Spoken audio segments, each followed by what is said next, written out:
baik hari ini. Alhamdulillah baik.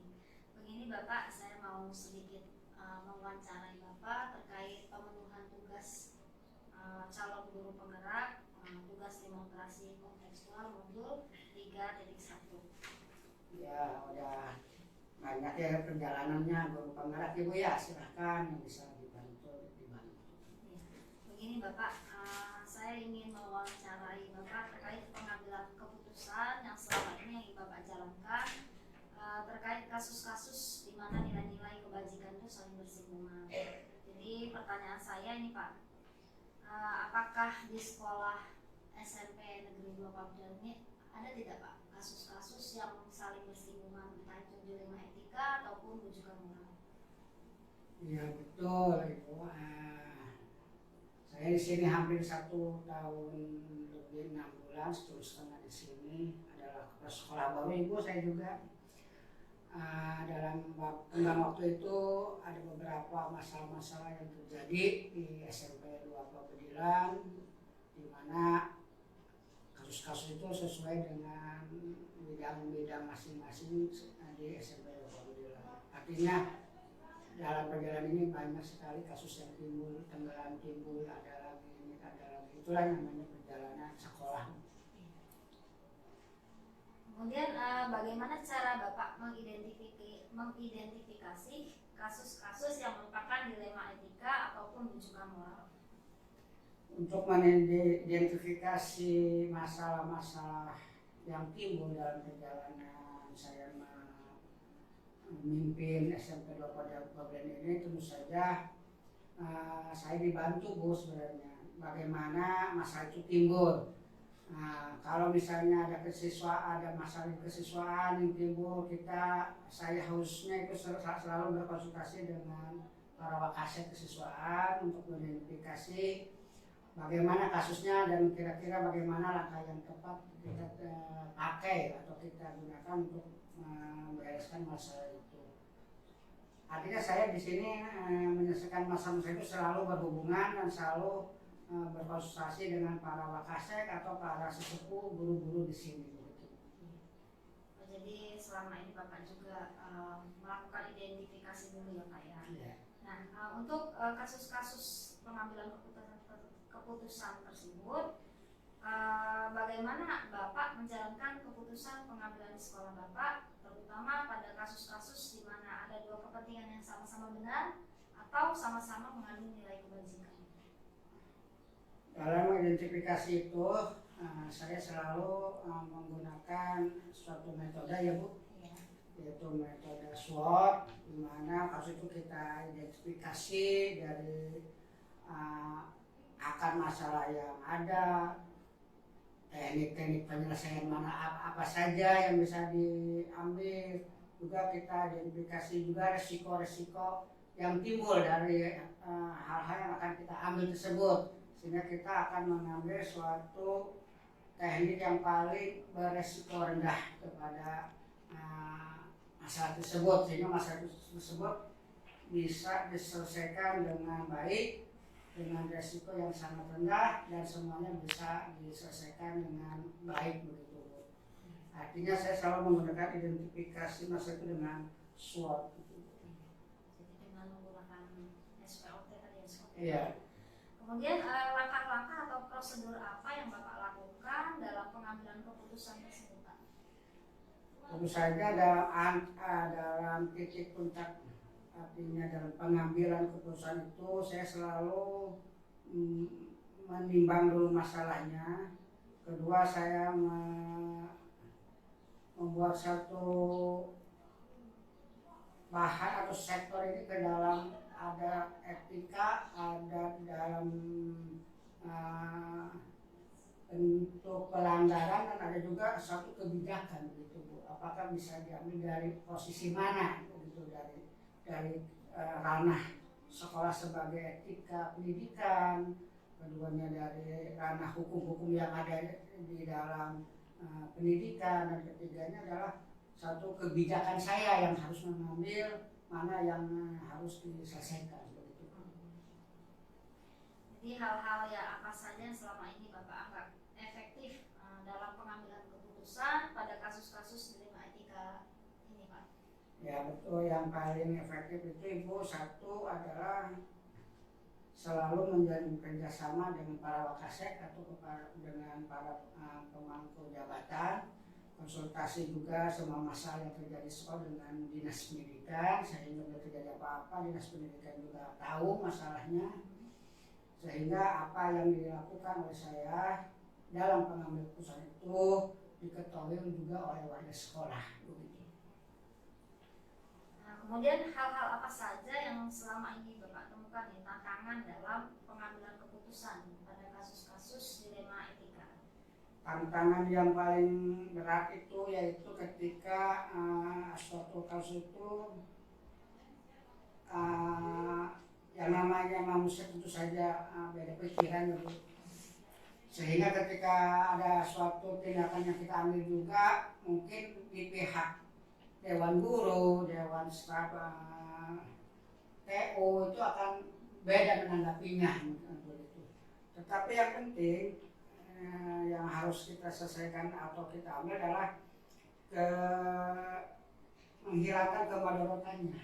Artinya bagaimana kita mengambil sebaik-baiknya masa itu selesai gitu, tanpa adanya ekses yang lebih jauh gitu. Nah itu sangat merepotkan saya ketika warga sekolah belum paham apa yang menjadi landasan dalam pengambilan keputusan itu, karena banyak di antara guru atau pekerja atau staf TU itu belum semuanya paham tentang aturan-aturan undang-undang yang berlaku di dunia pendidikan, sehingga suatu keputusan yang diambil oleh kepala sekolah mungkin harus diterjemahkan lagi dalam suatu rapat dinas kepada mereka. Kemudian ketika Bapak mengambil keputusan Pak, dalam kasus dilema etika ini, Bapak membuat tata kelola atau jadwal tertentu nggak?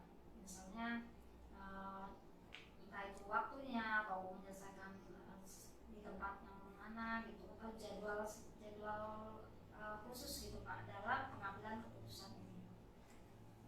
Dalam pengambilan keputusan saya biasanya itu langsung menindaklanjuti Bu. Artinya ketika ada masalah kita tindaklanjuti langsung, tidak dijadwal, tidak ada namanya penjadwalan atau apa. Tetapi intinya ketika ada kasus saya selalu menyikapi dengan cepat, saya konsultasi dan koordinasi dengan para wakasek, dengan para wali kelas, dengan BK untuk mengambil suatu latar belakang dalam pengambilan keputusan, sehingga keputusan itu bisa saya ambil secepatnya sehingga masa itu bisa selesai dalam waktu yang cepat juga, gitu, tidak berlarut-larut gitu.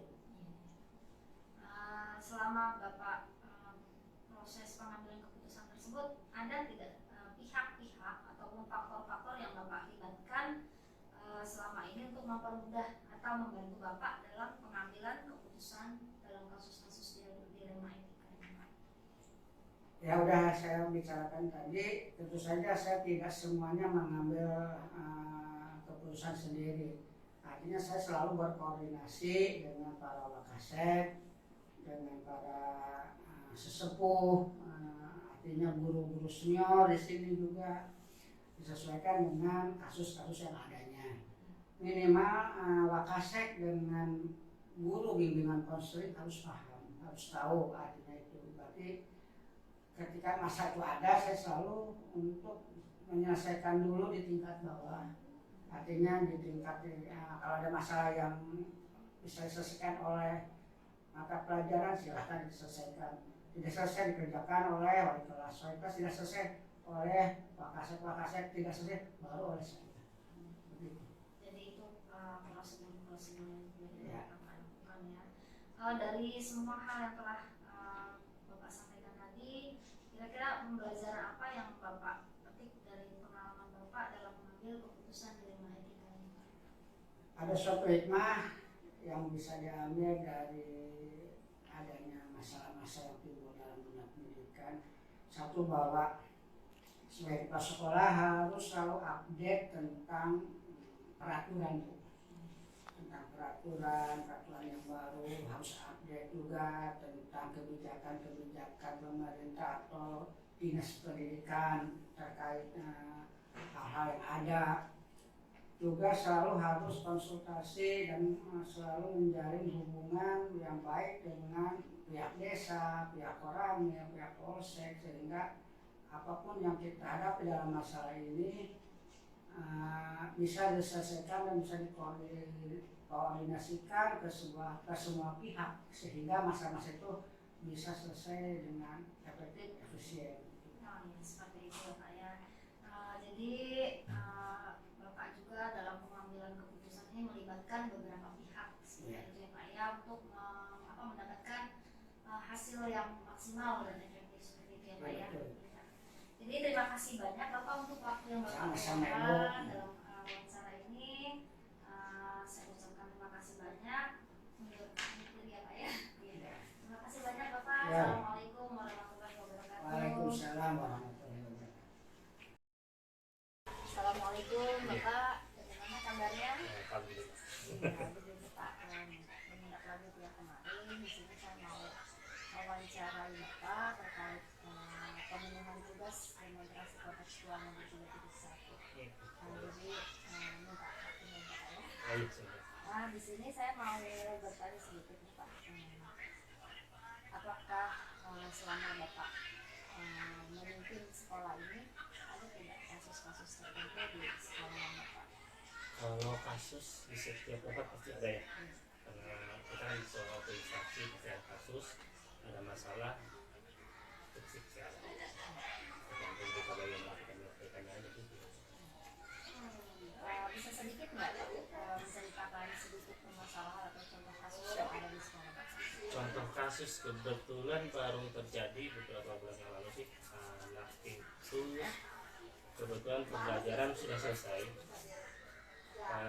anak belum boleh pulang sebenarnya, tapi dia pulang lebih dulu. Ketika dikonfirmasi ke keluarganya belum sampai ke rumah gitu, ternyata anaknya pergi dulu ke daerah lain, main dulu kemana gitu kan. Cukup khawatir karena waktunya cukup lama. Jadi yang lain sudah pada pulang, sudah lama, dia belum pulang. Iya. Nah, jadi dari kasus yang selama ini ada gitu, bagaimana Bapak mengidentifikasi kasus-kasus yang merupakan dilema etika ataupun rujukan moral? Dilema etika dan rujukan moral sebenarnya sih, kalau kita bicara dilema etika dan rujukan moral, keduanya hampir sama tapi berbeda ya. Kalau dilema etika itu kan lebih cenderung ke ini permasalahan kedua-duanya benar, tinggal bagaimana kita mengambil keputusan dari dua buah fakta yang sama-sama benar, ini kita ambil mana yang lebih prioritas, dengan seperti itu ya. Kalau rujukan moral itu udah pasti yang satu benar, yang satu salah. Bagaimana kita mencari latar belakang dari permasalahan itu dan mengambil keputusan yang benarnya seperti apa. Cuma sebenarnya kayak yang beda di situ saja.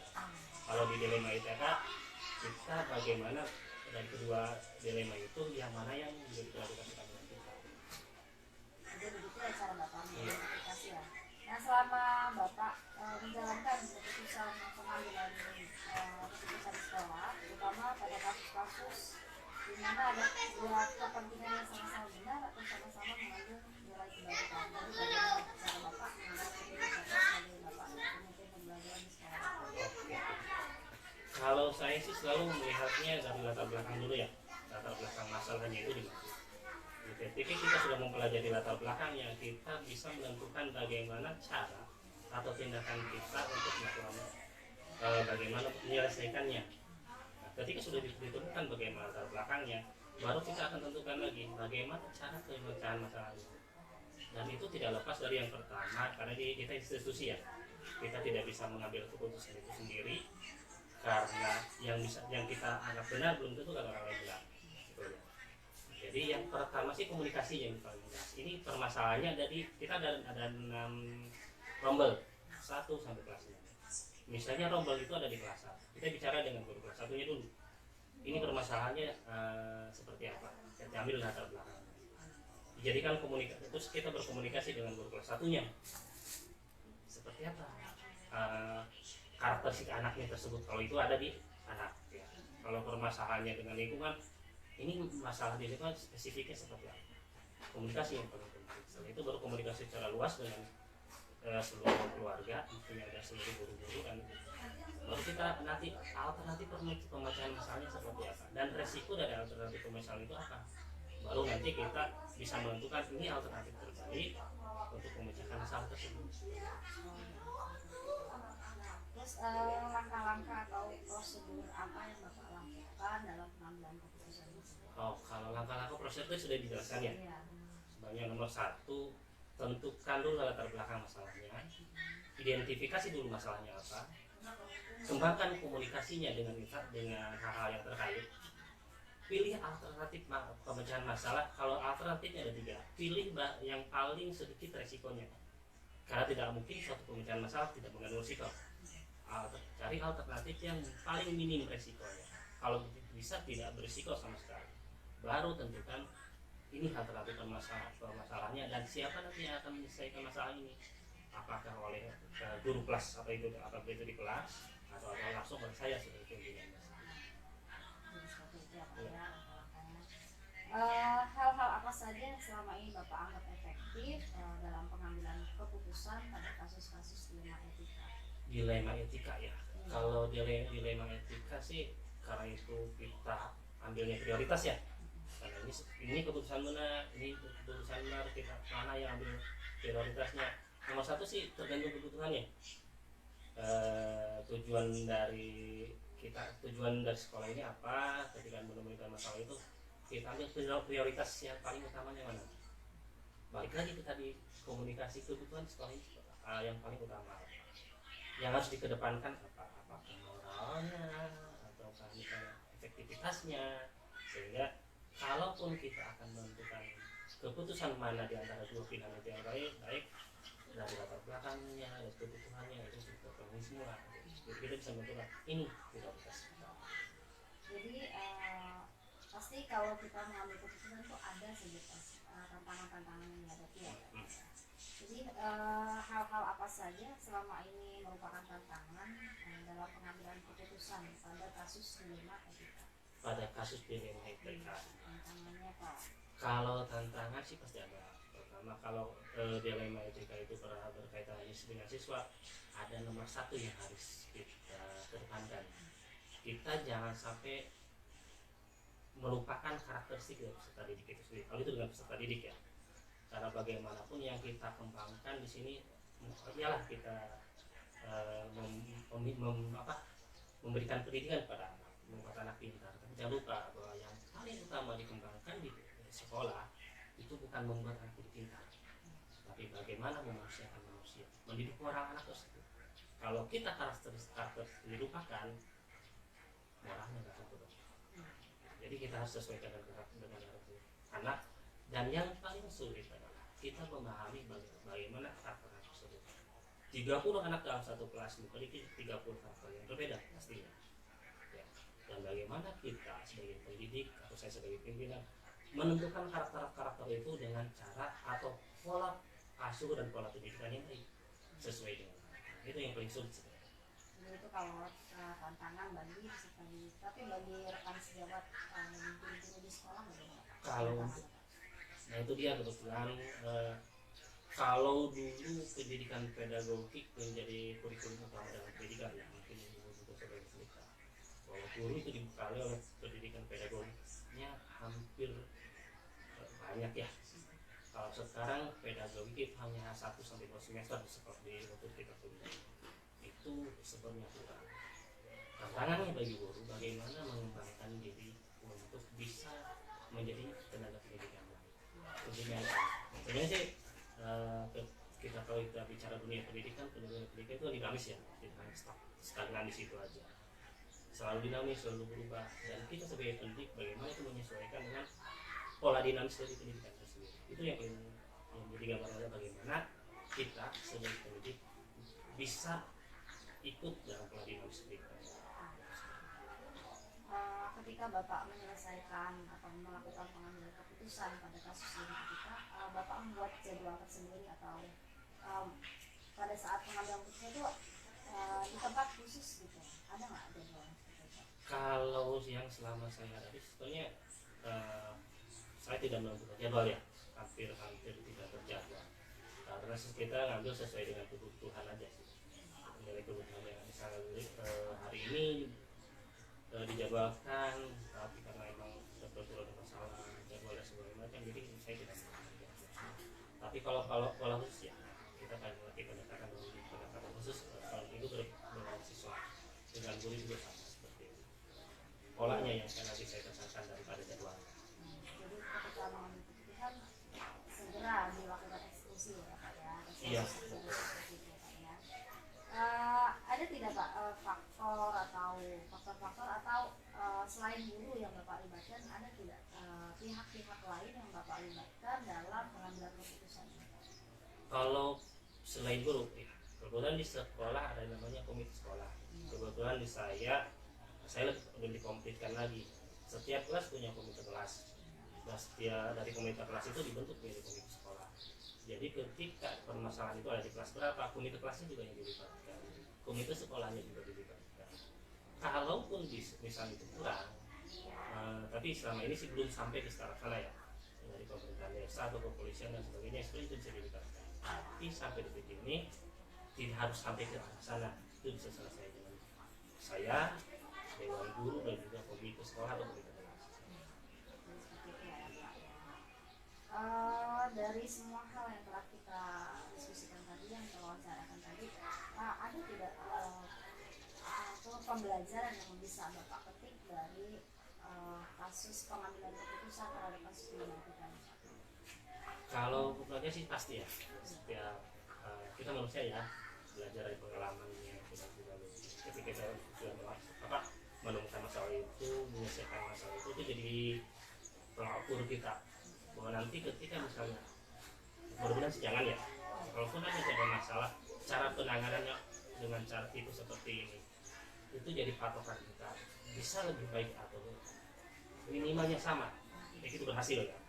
Kalaupun bisa lebih baik lagi dalam pengambilan keputusan itu yang pertama. Yang keduanya, ini juga bisa jadi masukan kita ketika kita nanti melaksanakan proses pembelajaran. Ini ada proses pembelajaran yang kurang dan terputus di sana, sehingga timbul suatu masalah.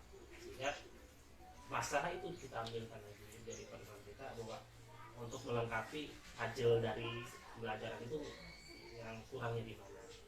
Sehingga kita bisa tambah, di sebelah sini kita kurang, dan kita harus perbaiki.